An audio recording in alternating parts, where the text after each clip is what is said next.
আজ আমাদের নেড়া পূজা, কাল আমাদের দোল। এই বার্তাকে সামনে রেখে কালিয়াগঞ্জের বরুণা গ্রাম পঞ্চায়েতের অধীন পাতালশ্রী দুর্গা মণ্ডপে স্থানীয় বেদিয়া সম্প্রদায়ের মানুষদের উদ্যোগে ফাগুয়া উৎসবের আয়োজন করা হয়। এদিন পুরানো প্রথা মেনে রং উৎসবের আগে পূর্ণিমা রাতে একটি ছোট খড়ের ঘর বানিয়ে তার উপরে একটু বুড়ির আকৃতি বানানো হয়। সেখানে শিমুল গাছের ডাল সহ পান সুয়ারি সহ নানা ধরনের পূজার সামগ্রী দিয়ে পূজার আয়োজন করা হয়। পাশাপাশি আদিবাসী নৃত্যের আয়োজন করা হয় ধামসা মাদলের বাজনার সুরের মধ্য দিয়ে।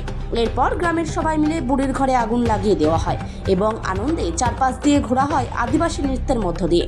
এই উৎসব কত বছর পুরনো ঠিকভাবে এলাকার আদিবাসী সম্প্রদায়ের মানুষেরা বলতে পারে না বলে জানান উত্তর দিনাজপুর জেলার বেসিয়া আদিবাসী কল্যাণ সমিতির সম্পাদক অনুকূল মাহাতো।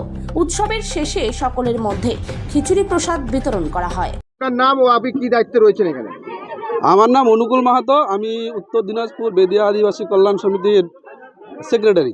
আচ্ছা, কিসের আয়োজন করা হয়েছিল, কোথায়? আজকে আমাদের এই কালিয়াগঞ্জের বরুণা অঞ্চলের পাতালশ্রী তমছাড়ি মোটবাড়ির পাতালশ্রী গ্রামে ফগুয়া উৎসবের আয়োজন হয়েছে। কেন এই ধরনের উৎসবের আয়োজন কেন?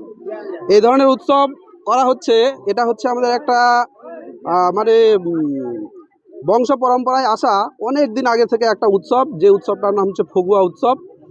আর এই উৎসবে আমরা ওই যেটা ফাল্গুন মাসের যে হোলি পূর্ণিমা আর কি, তার আগের দিন সন্ধ্যাবেলা এই উৎসবটা আমরা পালন করি। কি কি করলেন আজকে আপনারা? এই উৎসবটাতে প্রথমে যেটা করা হয় আর কি, সেটা হচ্ছে যে একটা খড়ের ঘর বানানো হয়, ছোট ঘর।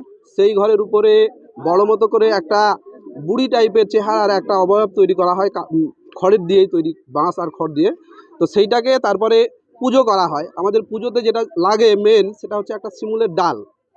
সেই শিমুলের ডালটাকে মাঝে গেড়ে দেওয়া হয়।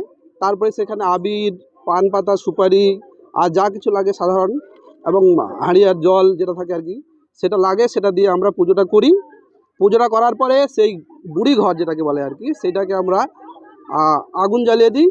আর আমরা আনন্দে মেতে উঠে সবাই ওই বুড়ি ঘরটার চারিদিকে ঘুরতে থাকি। এইভাবে আমরা আনন্দটা করি। আনন্দ হলো, নাচ গান সব না, আজকে আমাদের এটা একটা পরম্পরাগত উৎসব, তো এটা আমরা খুব মানে আনন্দ সহকারে পালন করে থাকি।